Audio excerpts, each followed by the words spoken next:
حضرت احمد علی لاہوری صاحب سے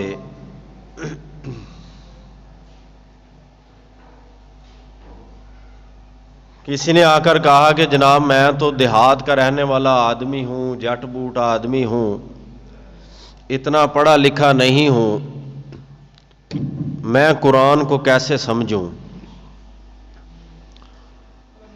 انہوں نے کہا لو یہ بھی کوئی مشکل بات ہے، میں آپ کو 2 منٹ میں پورے قرآن کا خلاصہ بتا دیتا ہوں۔ وہ تو عالم لوگ تھے، علماء تھے، بڑی بڑی تحقیق ہے ان کی، ساری زندگیاں قرآن پڑھنے اور پڑھانے میں گزار دی ہیں۔ اس نے کہا حضرت وہ کیسے؟ قرآن 30 پاروں کا ہے اور آپ مجھے 2 منٹ میں وہ سارا سمجھا دیں گے۔ انہوں نے کہا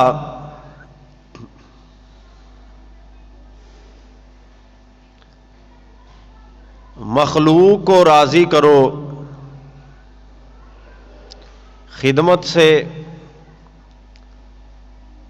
نبی صلی اللہ علیہ وسلم کو راضی کرو اطاعت سے، اور اللہ کو راضی کرو عبادت سے۔ 3 جملوں میں پورا سمندر بند کر دیا۔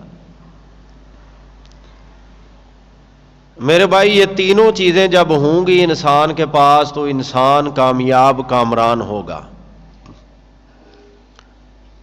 پہلی چیز اللہ کی عبادت، دوسری محمد الرسول اللہ سب کہہ دو صلی اللہ علیہ وسلم کی اطاعت، اور تیسری مخلوق خدا کی خدمت۔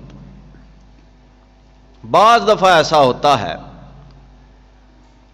انسان اللہ کی عبادت بڑی کرتا ہے لیکن اس کی پیدا کی ہوئی مخلوق پر وہ صلہ رحمی نہیں کرتا، اس کی بنائی ہوئی مخلوق سے وہ پیار نہیں کرتا، تو اس کی عبادت کے کرنے کی وجہ سے بھی، عبادت بھی کرتا ہے لیکن اس کے باوجود اللہ اس کو جہنم میں بھیجیں گے، عبادت کر کے بھی وہ جہنم میں جائے گا۔ نبی صلی اللہ علیہ وسلم کے سامنے ایک عورت کا ذکر ہوا، وہ بڑی عبادت گزار ہے، بڑی تہجد گزار ہے، شب بیدار ہے۔ آپ نے فرمایا کہ وہ عورت جہنمی ہے۔ پوچھا گیا تو بتایا اس کی وجہ یہ ہے کہ اس نے ایک بلی پال رکھی تھی، اس بلی کو وہ باندھ کے رکھتی تھی، بھوک کی وجہ سے بلی مر گئی، اب یہ اس کی سزا میں جہنم میں جلے گی۔ جو نبی، جو اللہ جانوروں پر رحم کرنے کی تلقین کرے اور اس کے بارے میں بھی احادیث رسول کا ذخیرہ بڑا پڑا ہے کہ جانوروں کے ساتھ کیسا اس نے سلوک کرنا ہے، جو نبی یہاں تک احتیاط کرے کہ جانوروں کے ساتھ بھی وہ برے سلوک اگر کوئی بندہ کرتا ہے تو اس کے لیے بھی وعیدیں سنائے، اگر اس کو ماننے والا کوئی انسانوں سے اچھا سلوک نہ کرے تو کیا اس کے بارے میں کوئی وعید نہیں آئی ہوگی؟ حضرت عائشہ رضی اللہ تعالی عنہا اور حضرت ابو ہریرہ دونوں سے ایک روایت ملتی ہے، الفاظ تھوڑے سے مختلف ہیں لیکن مفہوم ایک ہی ہے۔ فرمایا کہ جو بندہ لوگوں سے قطع تعلق کرے گا، رشتہ توڑے گا، اللہ اس سے توڑے گا، اور جو بندہ رشتہ داری کو جوڑے گا، لوگوں سے تعلق کو جوڑے گا، لوگوں کو جوڑے گا، اللہ اس کو جوڑے گا۔ یہ کوئی چھوٹی بات نہیں ہے، بہت بڑی بات ہے۔ حضرت جبیر بن مطعم جبیر بن مطعم رضی اللہ تعالی عنہ ایک حدیث نقل کرتے ہیں، فرمایا لا يدخل الجنت قاطع، کہ قطع تعلق کرنے والا انسان جنت میں نہیں جائے گا۔ اب آپ اندازہ لگا لیں کہ جس نے رشتہ داری کو توڑا اس کے لیے کتنی سخت وعیدیں ہیں۔ حضرت ابو ایوب انصاری میزبان رسول ہے، جب مدینے میں نبی صلی اللہ علیہ وسلم تشریف لے گئے نا تو ابو ایوب انصاری کے گھر میں آپ رہے، ان کا وہ مکان تھا۔ انہوں نے نبی صلی اللہ علیہ وسلم سے سوال کیا، توجہ کیجئے، فرمایا کہ اے اللہ کے نبی، مجھے جنت میں جانے والے اعمال بتا دیجئے تاکہ میں ان پر عمل کر کے جلدی جلدی جنت میں چلا جاؤں۔ آپ نے فرمایا پہلی بات تو یہ ہے کہ اللہ کے ساتھ کسی کو شریک مت کرو، اللہ کے ساتھ کسی کو شریک مت ٹھہراؤ، مت بناؤ، مت پکارو اللہ کے علاوہ کسی کو غائبانہ امداد کے لیے، غائبانہ پکار کسی کے لیے نہ کرو، صرف اللہ کے لیے۔ اپنا سر کسی کے سامنے نہ جھکاؤ، صرف اللہ کی عبادت کرو، شرک نہ کرو۔ دوسرا فرمایا نماز پڑھو، زکوٰۃ دو، اور آخر میں جو بات کہی فرمایا اپنے رشتہ داروں کے ساتھ حسن سلوک کرو۔ قرآن مجید میں اللہ تعالیٰ نے سورہ نساء کے اندر پہلی آیت ہے قرآن مجید کی، اس میں بڑا پیارا ارشاد فرمایا، سنیے۔ اللہ تعالیٰ فرماتے ہیں بسم اللہ الرحمن الرحیم یا ایہا الناس اتقوا ربکم الذی خلقکم من نفس واحدۃ وخلق منها زوجها وبث منهما رجالا كثيرا ونساء واتقوا الله الذي تساءلون به والأرحام إن الله كان عليكم رقيبا۔ فرمایا اے لوگو اللہ سے ڈرتے رہو۔ کون؟ رب تمہارا جس نے تم کو ایک جان سے پیدا کیا اور تمہارے جوڑے جوڑے بنا دیے اور مردوں اور عورتوں کو پوری دنیا میں پھیلا دیا۔ کثیرا ونساء، مرد بھی دنیا میں زیادہ، عورتیں بھی دنیا میں زیادہ۔ آگے فرمایا واتقوا اللہ الذی تساءلون به والارحام، اور اللہ سے ڈرتے رہو جس کے نام پر تم سوال کرتے ہو۔ اور فرمایا والارحام، اور رشتہ داروں کے بارے میں بھی اپنے اللہ سے ڈرتے رہو۔ ان اللہ کان علیکم رقیبا، بے شک اللہ تمہارے اوپر نگرانی کر رہا ہے۔ اللہ نگران ہے، اللہ دیکھ رہا ہے کہ تم اپنے رشتہ داروں سے کیسا سلوک کرتے ہو۔ یہ تمام رشتہ دار دنیا کے اندر، ماں کا رشتہ، باپ کا رشتہ، بہنوں کا رشتہ، بھائیوں کا رشتہ، چاچے کا رشتہ، خالہ پھوپھی ماسیوں کا رشتہ، اور سسر اور ساس کا رشتہ، نند اور جیٹ کا رشتہ، یہ سارے رشتے اللہ نے فرمایا واتقوا اللہ الذی تساءلون به والارحام، ان کے بارے میں تم ڈرتے رہو اللہ سے اور حسن سلوک کرو۔ پیارے پیغمبر صلی اللہ علیہ وسلم کی ایک حدیث ہے، فرمایا ہر سوموار کے دن، ہر پیر کے دن اللہ کے سامنے لوگوں کے اعمال پیش کیے جاتے ہیں، اور ان اعمال کو جب اللہ دیکھتے ہیں ان کا معائنہ کیا جاتا ہے اور کئی لوگوں کی بخشش کر دی جاتی ہے۔ فرمایا لیکن دو گناہ ایسے ہیں، دو اعمال ایسے ہیں جن کے بخشش نہیں ہوتی۔ وہ دو اعمال کون سے؟ پہلا جس نے اللہ کے ساتھ کسی کو شریک کیا اس کی بخشش نہیں ہوگی، اور دوسرا جس نے رشتہ داروں کے ساتھ حسن سلوک نہیں کیا۔ آپ اندازہ لگائیں کہ اللہ بھی الخلق عیال اللہ، فرمایا یہ مخلوق اللہ کا کنبہ ہے، یہ مخلوق اللہ کا کنبہ ہے، یہ خاندان ہے جس نے اس مخلوق کو ستایا۔ آپ نے ایک حدیث سنی ہوگی، قیامت کے میدان میں جب انسان اللہ کے سامنے حاضر ہوں گے، ایک آدمی سے اللہ کہیں گے کہ اے میرے بندے، میں فلاں جگہ پہ بیمار تھا، تو میری بیمار پرسی کرنے کے لیے نہیں آیا۔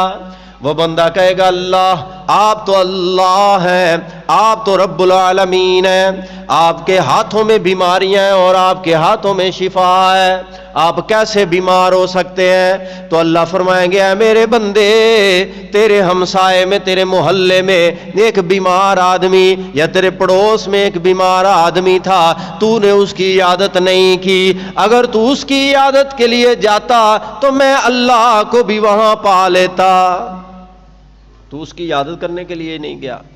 اور پھر دوسرے آدمی سے اللہ کہیں گے کہ میں بھوکا تھا، تو نے مجھے کھانا نہیں کھلایا، وہ کہے گا اللہ آپ تو بھوک سے پاک ہیں، آپ کو کیسے میں کھانا کھلا سکتا ہوں؟ فرمایا تمہارے پڑوس میں ایک آدمی بھوکا رات کو سو گیا، اگر تو اس کو پیٹ بھروا کے کھانا کھلا دیتا، وہ بھوکا نہ سوتا تو مجھے بھی وہیں پاتا، یعنی اس بھوکے کو کھانا کھلانا مجھے کھانا کھلانا ہے۔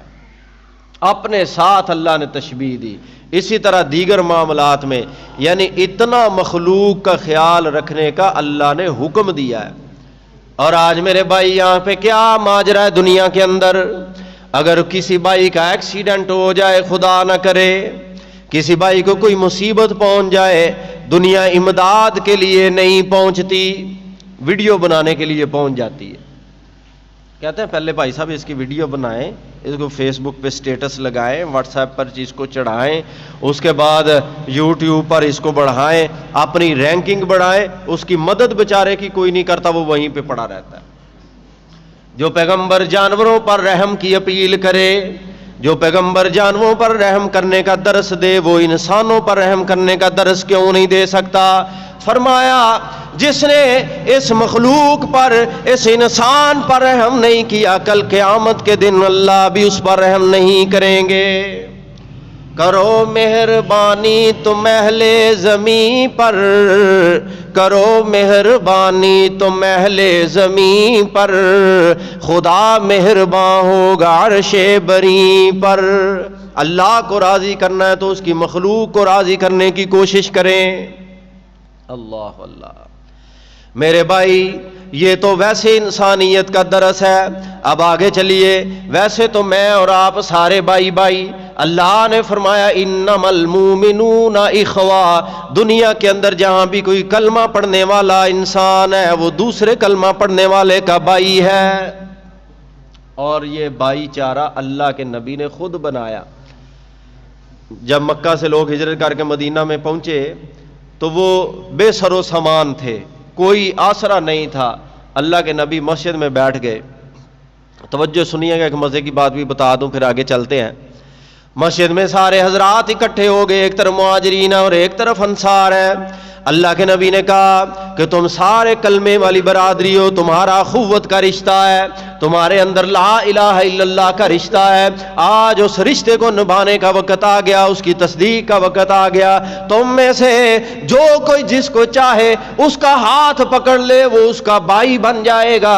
اخیر حضرت عبد الرحمن بن عوف رضی اللہ تعالیٰ عنہ وہاں پر موجود ہیں، ایک انصاری کے ہاتھ میں اپنا ہاتھ دے دیا، اس نے اپنا بھائی بنا لیا۔ اس نے کہا او بھائی جان اپنے گھر میں چلے۔ راستے میں جاتے ہوئے انہوں نے کہا کہ بھائی جان آپ میرے کلمے والے بھائی ہیں، میں آپ کے لیے قربانی دے سکتا ہوں۔ اچھا کتنی قربانی دے گو؟ کہا جناب میرے دو گھر ہیں، میں ایک گھر اپنے لیے رکھوں گا اور دوسرا گھر آپ کو دے دوں گا۔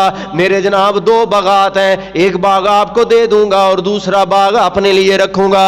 اگر آپ چاہیں تو میری دو بیویاں ہیں، میں ایک بیوی کو طلاق دے دوں گا، عدت کے بعد آپ اس سے نکاح کر لے۔ آپ میرے سے جو قربانی مانگیں گے میں وہ آپ کے لیے دے دوں گا، کیونکہ آپ میرے لا الہ الا اللہ والے بھائی ہیں۔ انما المومنون اخوہ، آپ سے میرا اخوت کا رشتہ ہے، جتنی آپ قربانی مانگے میں آپ کے لیے دوں گا۔ حضرت عبد الرحمن بن عوف سب کہہ دو رضی اللہ تعالیٰ عنہ، آنکھوں سے آنسو رواں ہو گئے، کہنے لگے اے میرے بھائی مجھے تیری کسی قربانی کی ضرورت نہیں، اللہ تیرے اس جذبے کو قبول فرمائے، میں تیرے اس جذبے کو سلوٹ کرتا ہوں۔ آسمان کے فرشتے بھی حیران ہو گئے ہوں گے، یار یہ کیسا رشتہ ہے، میں تیرے جذبے کو سلام کرتا ہوں یار، اتنی تو نے میرے لیے قربانی دی۔ بھائی اللہ تیری قربانی کا جذبہ قبول کرے۔ مجھے آپ بازار کا رستہ بتائیں، میں تاجر ہوں، تجارت کرتا آیا ہوں اور تجارت ہی کو پسند کروں گا۔ بازار کا رستہ دیکھا، محنت کی، اللہ نے دن دگنی رات چگنی ترقی عطا فرمائی۔ اسی دوران حضرت علی بھی بیٹھے ہوئے تھے، علی کا ہاتھ کسی نے نہیں پکڑا، ادھر ادھر دیکھا کوئی ہاتھ پکڑنے والا نہیں ہے۔ اللہ کے پیارے پیغمبر آگے بڑھے کہ علی اکیلا رہ گیا ہے، سب کا بھائی چارہ ہو گیا۔ آگے بڑھ کے آپ نے علی کا ہاتھ تھام لیا اور کہا، علی آج سے تو میرا بھائی ہے اور میں تیرا بھائی ہوں۔ یہ تو ہے اخوت والا رشتہ، کلمے والا رشتہ، اس رشتے کی بھی بڑی قدر ہے۔ لیکن ایک ہے سگے بھائی کا رشتہ۔ قرآن نے سگے بھائی کے رشتے کے بارے میں بھی بات کی ہے۔ قرآن میں تو اللہ نے ہر چیز بیان کی ہے نا، ان رشتوں کے بارے میں سگے بھائی کا بھی ذکر آیا اور کمال کا ذکر آیا، سنیں گے آپ حیران ہو جائیں گے اور آپ کہیں گے کہ واقعی اللہ نے کس انداز سے اس رشتے کی تعریف کی ہے اور کس انداز سے اس کو سراہا ہے۔ آج بائی کے لیے موت مانگتا ہے، توبہ استغفار، اور کہتا ہے کہ اس بائی کا کاروبار اچھا ہے، یہ مر جائے، ہو سکے تو یہ کاروبار میرے پاس آ جائے، اس کا مکان اچھا ہے، یہ مر جائے میرے پاس مکان آ جائے، اس کے پاس پراپرٹی زیادہ ہے، یہ مر جائے مجھے اس کی پراپرٹی مل جائے۔ آؤ قرآن کا ایک وہ مقام آپ کو سناؤں کہ بائی کے لیے رب سے نبوت مانگ رہا ہے۔ کون سا مقام ہے؟ پارہ نمبر 16 پڑھنے لگا ہوں، سورۃ طٰہٰ ہے۔ اللہ نے ذکر کیا یہ ایک نبی ہے، اس نبی نے اللہ سے دعا مانگی، اور کس انداز سے دعا مانگ رہے ہیں، ذرا درد دیکھو اس نبی کا۔ اللہ کے دروازے پہ آیا ہے اور دعا التجا کر رہا ہے، اور کیسا بائی کا رشتہ بھی دیکھنا۔ فرمایا قال رب اشرح لی صدری ویسر لی امری واحلل عقدۃ من لسانی یفقہوا قولی۔ یہ بھائی کون ہے؟ یہ حضرت موسیٰ علیہ السلام ہے۔ اللہ سے دعا کر رہے ہیں، یا اللہ تو نے مجھے تو نبی بنا دیا، اب میں تو اسے دعا کرتا ہوں رب اشرح لی صدری، اللہ میں موسیٰ کا سینہ کھول دے، ویسر لی امری میرے کام کو آسان کر دے، ویسر لی امری واحلل عقدۃ من لسانی یفقہوا قولی، اللہ میری زبان کی گرہ کھول دے تاکہ لوگ میری بات کو سمجھ سکیں۔ محدثین نے اس آیت کی تشریح کے اندر ایک واقعہ لکھا کہ حضرت موسیٰ علیہ السلام نے یہ دعا مانگی۔ موسیٰ علیہ السلام کی زبان میں لکنت تھی، جس کو کہتے ہیں توتلا پن، اچھی طرح اپنی بات کو سمجھا نہیں سکتے تھے۔ میں ساتھ ساتھ بات کروں گا کہ بائی کے ساتھ کیسا پیار کرتا ہے، ہماری طرح نہیں کہ بائی دیاں جناب جڑاں وڈی جائے، ساڈے وانگو نہیں کہ بائی دے نال منافقت ہی کردا جائے، یاراں نو ترجیح دے دوے پراواں دے اوتے نا جی نا۔ بائی سمجھے گا۔ دیکھیے ذرا کس طرح واقعہ میں بیان کرتا ہوں، اللہ کے پیارے پیغمبر صلی اللہ علیہ وسلم پر نازل ہونے والا یہ قرآن بیان کر رہا ہوں۔ انشاءاللہ یہ قرآن جہاں جائے گا، جس دل میں جائے گا، جس سینے میں اترتا چلا جائے گا، اس سینے سے بغض و نفرت کی گندگیاں صفائیاں کرتا چلا جائے گا۔ اے قرآن نورانی شیشہ، اے قرآن نورانی شیشہ، اے قرآن نورانی شیشہ، انشاءاللہ یہ ایسا صفائی کرے گا جس جیڑا اے تے عمل کمائے گا انشاءاللہ وہ کدی دوزخ نہیں جائے گا۔ اللہ نے قرآن مجید میں فرمایا موسیٰ علیہ السلام میرے سامنے بیٹھے ہیں اور التجائیں کر رہے ہیں ہاتھ اٹھا کے، یا اللہ میری واحلل عقدۃ من لسانی، میری زبان کی گرہ کھول دے، اللہ میری زبان میں ایسی سمجھ دے میں لوگوں کو اپنی بات سمجھا سکوں۔ محدثین نے لکھا کہ موسیٰ علیہ السلام چھوٹے بچے تھے، مائی آسیہ نے ان کو گود لے لیا، لیکن فرعون کو کسی طرح یہ بات ہضم نہیں ہو رہی تھی کہ ایک بچہ وہ بھی بنی اسرائیل کا اور میرے محل میں پرورش کر جائے، وہ بات اس کو ہضم نہیں ہو رہی تھی۔ ایک دن جناب فرعون غصے میں آ گیا، تیش میں آ کر اس نے آسیہ سے بچے کو چھین لیا اور کہنے لگا یہ بچہ مجھے پتا چلا ہے نجومیوں کی زبان سے کہ میرے تخت کو ختم کر دے گا، میری حکومت کو تہس نہس کر دے گا، میں آج ہی اس بچے کی گردن تن سے جدا کر دیتا ہوں۔ جب یہ پکڑ کے گردن اتارنے لگا، مائی آسیہ دوڑی آئی اور کہنے لگی تم اس بچے پر کائے کو غصہ کر رہے ہو؟ یہ تو بچہ ہے، اس کو کیا پتا اچھائی کیا ہے برائی کیا ہے، یہ تو اتنا سمجھدار ہے ہی نہیں، تمہیں پھر اس سے کس چیز کا ڈر لگ رہا ہے؟ اس نے کہا اچھا تو کیوں نہیں، یہ بچہ بہت سمجھدار ہے، یہ بڑا ہو کر میری حکومت کو ختم کر دے گا۔ اس نے کہا اچھا پھر اس کا امتحان کر لیتے ہیں، اگر امتحان میں کامیاب ہو گیا تو تم اس بچے کو چھوڑ دو گے، اگر ناکام ہوا تو میرا تجھ سے کوئی گلہ نہیں۔ کہا ٹھیک ہے بچے کا امتحان لیتے ہیں۔ چنانچہ دو طرف چمکتی ہوئی چیزیں رکھ دی گئیں، ایک طرف چمکتی ہوئی ہیرے اور جواہرات اور دوسری ہوئی چمکتی ہوئی آگ کا انگارہ رکھ دیا۔ کہا اگر بچے نے ہیرے جواہرات کو اٹھا لیا تو تم بچے کا سر قلم کر دینا، اور اگر انگارہ اٹھا لیا تو پھر تم اس بچے کو ہاتھ تک نہیں لگا سکتے۔ موسیٰ کا امتحان شروع ہو گیا بچپن میں ہی۔ اللہ اللہ، مدد کرنے والی ذات بولو کون سی؟ پالنے والی ذات کون سی؟ یہ تو دنیا بھول جاتی ہے کہ کوئی انہونی طاقت بھی ہمارے پیچھے موجود ہے۔ بندہ سوچتا کچھ ہے، ہو کچھ جاتا ہے۔ حضرت علی سے کسی نے پوچھا اے علی آپ مجھے بتائیے آپ نے اللہ کو کیسے پہچانا؟ حضرت علی نے بڑا پیارا جواب دیا، فرمایا بفسخ العزائم، میں نے اپنے ارادوں کے ٹوٹنے سے اپنے اللہ کو پا لیا۔ میں سوچتا کچھ تھا، وہ کچھ جاتا ہے، مجھے پتا چل گیا کہ میرے ارادے توڑنے والی ذات اللہ کی ہے، اس کے پیچھے اللہ کا ہاتھ۔ چنانچہ بچے کو بٹھا دیا گیا، ایک طرف ہیرے جواہرات اور دوسری طرف آگ کا چمکتا ہوا انگارہ رکھا گیا۔ اب مائی آسیہ دعائیں مانگ رہی ہے دل ہی دل میں کہ کہیں یہ بچہ بڑھ کے اس ہیرے جواہرات کو اٹھا نہ لے۔ پہلے تو حضرت موسیٰ علیہ السلام اس چمک کو دیکھ کر اس کی طرف چلنے لگے، اور ادھر دل سے دعائیں ہو رہی ہیں۔ اچانک ہاتھ جبرائیل نے پکڑا اور سیدھا کوئلے کے اوپر ہاتھ رکھ دیا، اور کوئلہ موسیٰ نے پکڑ کر اپنے منہ میں ڈال لیا۔ محدثین نے لکھا کہ اس منہ میں ڈالنے کی وجہ سے حضرت موسیٰ کی زبان میں لکنت آ گئی تھی، توتلا پن آ گیا تھا، اس طرح وہ بات زور لگا کے ان کو کرنی پڑتی تھی، آرام سے بات نہیں سمجھا سکتے تھے۔ تو حضرت موسیٰ نے دعا کی، جب نبوت مل گئی کہنے لگے اللہ تو نے مجھے تو نبوت دے دی، پر میرے ساتھ ایک میری چھوٹی سی التجا اور خواہش بھی ہے، اللہ میری اس خواہش کو پورا فرما دے۔ اور اس خواہش کو ذرا سنیے، فرمایا وَاجْعَل لِّي وَزِيرًا مِّنْ أَهْلِي، یا اللہ میں ہاتھ اٹھا کے دعا کر رہا ہوں کہ میرے لیے ایک میرا وزیر بنا دے، اور وہ بھی میرے گھر والوں سے۔ اس کے گھر میں کون وزیر تھا؟ ہارون اخی، میرا بڑا بھائی ہارون، اس کو میرا وزیر بنا دے۔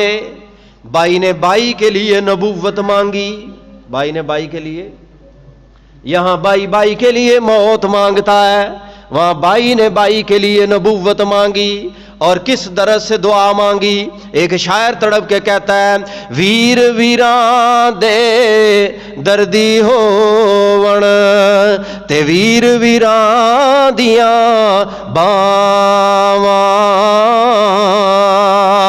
ویر ویران دے دردی ہوون تے ویر ویران دیاں باواں، باپ سر دے تاج محمد، باپ سران دے تاج محمد، اتے ماواں ٹھنڈیاں چھاواں۔ دیکھو جناب، قرآن کا دوسرا مقام پڑھنے لگا ہوں۔ حضرت موسیٰ علیہ السلام نے کیسی دعا مانگی اور کہا اے میرے اللہ، واخی ہارون هو افصح منی لسانا، اللہ میں چاہتا ہوں کہ میرا بڑا بھائی جو ہے وہ بھی میرے ساتھ نبوت کے اندر شامل ہو جائے۔ کیوں شامل ہو جائے؟ خود دلیل بھی دے دی، کہنے لگے اللہ میرا بڑا بھائی مجھ سے زیادہ فصیح ہے، اس کی زبان میں زیادہ مجھ سے بلاغت ہے، اس کی زبان بڑی صاف ہے اور وہ دلائل سے بات اچھی طرح سمجھا سکتا ہے۔ اس لیے میں اللہ کہتا ہوں، میں اللہ تیرے سامنے التجا کرتا ہوں کہ میرے بھائی کو بھی میرے ساتھ نبوت میں شریک بنا دے۔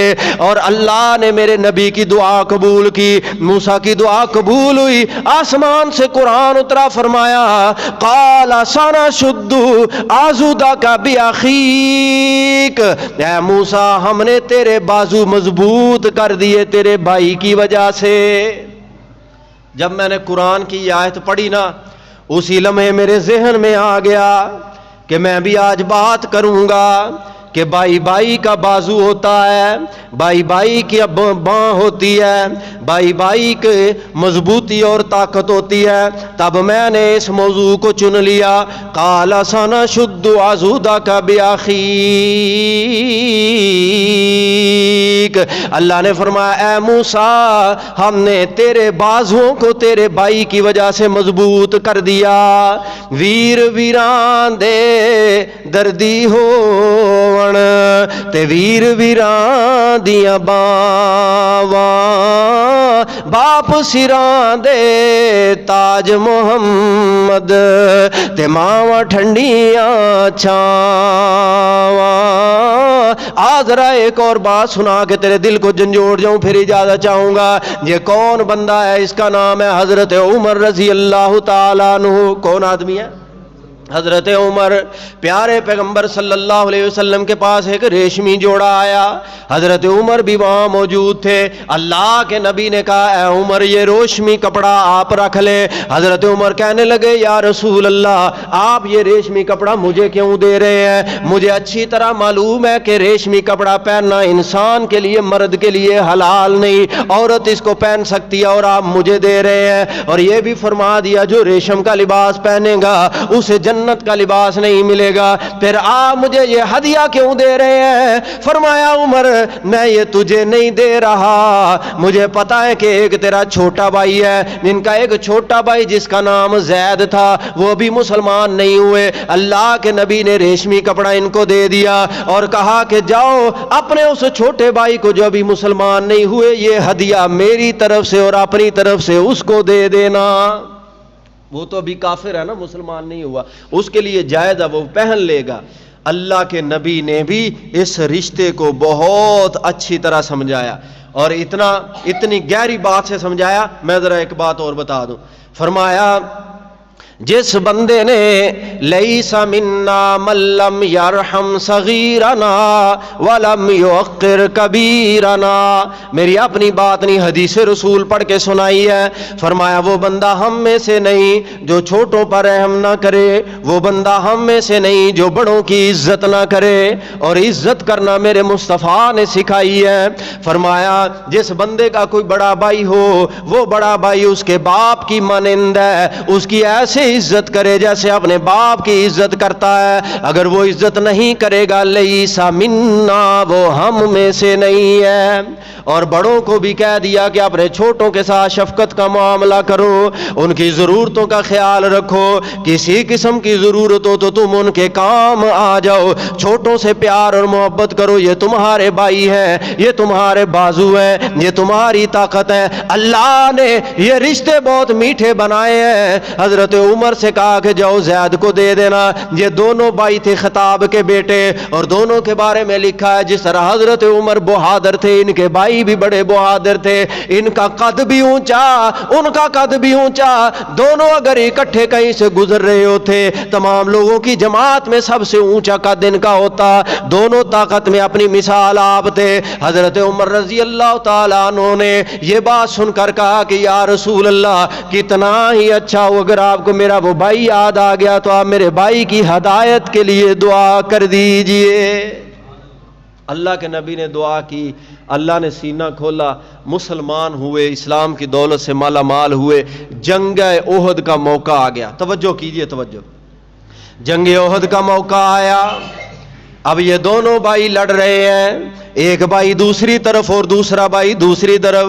حضرت عمر گمسان کی لڑائی میں مگن ہے کہ اچانک کیا دیکھتے ہیں، اپنے بھائی کی طرف نظر اٹھی اور دیکھا کہ جناب کے ہاتھ میں تلوار ہے اور ڈال نہیں ہے۔ تلوار ہے ڈال نہیں، ڈال وہ ہوتی ہے جس سے دشمن کا وار روکا جاتا ہے، اور تلوار سے تو حملہ کیا جاتا ہے نا، ڈال سے روکا جاتا ہے، ڈال نہیں۔ اور لڑتے لڑتے قدموں کو قریب کیا اور بھائی کے پاس آ گئے اور آواز دی، آواز دے کر کہنے لگے اے میرے پیارے بھائی، آپ بغیر ڈال کے کیسے لڑائی کر رہے ہو؟ یہ میرے پاس ڈال ہے، اس ڈال کو پکڑو اور دشمن کی صفوں میں گھس جاؤ۔ وہ بھائی کہنے لگا نا جی نا، آپ کو ڈال کی ضرورت ہے، آپ ڈال رکھیں۔ انہوں نے کہا ڈال آپ رکھ لیں، مجھے اس کی ضرورت نہیں۔ کہا تو پھر آپ وار کیسے روکیں گے؟ حضرت عمر نے کہا مجھے شہادت کا شوق ہے، میں تو شہید ہونا چاہتا ہوں، یہ ڈال آپ رکھ لیں۔ انہوں نے کہا یہ ڈال میں بھی نہیں رکھتا، مجھے شہید ہونے کا جذبہ نہیں، میرے اندر بھی وہی کٹ مرنے کا جذبہ ہے، میں بھی اسلام کے نام پر شہید ہونا چاہتا ہوں۔ چنانچہ ڈال کسی نے بھی نہ پکڑی، اسی جگہ پہ رکھ دی۔ ویر ویران دے دردی ہون تے ویر ویران دیاں باواں، ڈال اسی جگہ پہ پڑی رہی اور حضرت عمر اور دونوں بھائی آپس میں کندھے سے کندھا ملا لیا۔ کیسا حسین منظر ہوگا، کیسا پیارا اور یادگار وہ لمحہ ہوگا جب یہ دونوں بھائی کندھے سے کندھا ملا کے لڑ رہے ہوں گے۔ کفار کو اللہ نے شکست دی اور یہ دونوں بندے غازی بن کر باہر آ گئے میدان سے۔ یہ غازی دونوں بندے کہلائے۔ اخیر دیکھو بھائیوں کا پیار کتنا ہے کہ حضرت ابو بکر صدیق کے زمانے میں جنگ یمامہ ہوئی، بہت سخت جنگ تھی۔ اس جنگ کے اندر ایک شخص نے نبوت کا دعویٰ کر دیا۔ مدینہ کے اندر جتنے بوڑھے مرد اور جوان تھے وہ سارے کے سارے اس جنگ میں شہادت کی تمنا لیے پہنچ گئے۔ انہی میں حضرت عمر رضی اللہ تعالیٰ عنہ کا بھائی حضرت زید بھی اور آپ کا بیٹا حضرت عبداللہ بن عمر بھی شریک ہو گیا۔ دو بندے، ایک چچا اور ایک بھتیجا، دو بندے اس جنگ میں شریک ہو گئے۔ گمسان کی لڑائی ہوئی، اللہ کا کرنا ایسا ہوا کہ حضرت زید شہید ہو گئے اور عبداللہ بن عمر واپس آ گئے۔ گردن جھکائی ہوئی، باپ کے سامنے کھڑے ہیں۔ باپ نے کہا اکیلے آئے ہو، میرا بھائی نہیں لائے، اکیلے آ گئے ہو، جاتے ہوئے دو گئے تھے، آتے ہوئے اکیلے آئے ہو، میرے بھائی کو کہاں چھوڑ آئے؟ حضرت عبداللہ کی آنکھوں میں آنسو رواں ہو گئے، کہنے لگے آپ کے بھائی کو اللہ نے شہادت کا رتبہ دے دیا، وہ کامیاب ہو گیا۔ حضرت عمر کی آنکھوں سے آنسو کی لڑیاں رواں ہو گئیں، اور بھائی کی جدائی میں لوگوں نے لکھا مدینہ کی گلیوں میں نکل جاتے تھے اور گلیوں کی ہوا کو سونگھتے تھے۔ کسی نے پوچھا عمر کیا بات ہے، مدینے کی گلیوں میں نکل رہے ہو اور ہوا کی خوشبو سونگھتے ہو؟ کہا اس مدینے کی گلیوں کی ہوا میں مجھے اپنے بھائی کی خوشبو آتی ہے۔ ویر ویران دے دردی ہون تے ویر ویران دیاں باواں، باپ مرے تے سر ننگا ہووے تے ویر مرن کنڈ خالی، ماوا باج محمد بخشا نتے کون کرے رکھوالی، ماں مرے تے ماں پہ مک دے، باپ مرے تے گر ویلا۔ ہن گر جاندے ہو جناب، ابو کا مسکراتا ہوا چہرہ، امی کی چمکتی ہوئی آنکھیں تمہارا استقبال کرتی ہیں۔ اللہ کے پیارے پیغمبر صلی اللہ علیہ وسلم نے فرمایا جو بندہ چاہتا ہے کہ میں قبول حج اور عمرے کا ثواب گھر بیٹھے حاصل کروں، اسے چاہیے کہ دن چڑھتے اپنے ماں باپ کی زیارت مسکرا کے کر لے، اللہ اس کے اعمال میں قبول حج اور عمرے کا ثواب لکھ دیں گے۔ ماں مرے تے ماں پہ مک دے تے باپ مرے گر ویلا، شالا مرن نا ویر کسے دے تے اجڑ جاندا میلا تے اجڑ جاندا میلا اللہ نے فرمایا قال سنا شد عضدک باخیک موسیٰ گھبران دی لوڑ نہیں اللہ کیوں گھبران دی لوڑ نہیں فرمایا جا موسیٰ فرعون نو تبلیغ کر کیویں تبلیغ کرا فرمایا تیرے نال تیرا بھائی اساں تیری باں بنا کے جوڑ دیتا اللہ نے خود بائی والے رشتے کو بازو کہا ہے خود بائی والے رشتے کو بازو کہا ہے انشاءاللہ باقی موقع ملے گا تو اس موضوع کو آگے چھیڑیں گے اللہ عمل کی توفیق عطا فرمائے خدا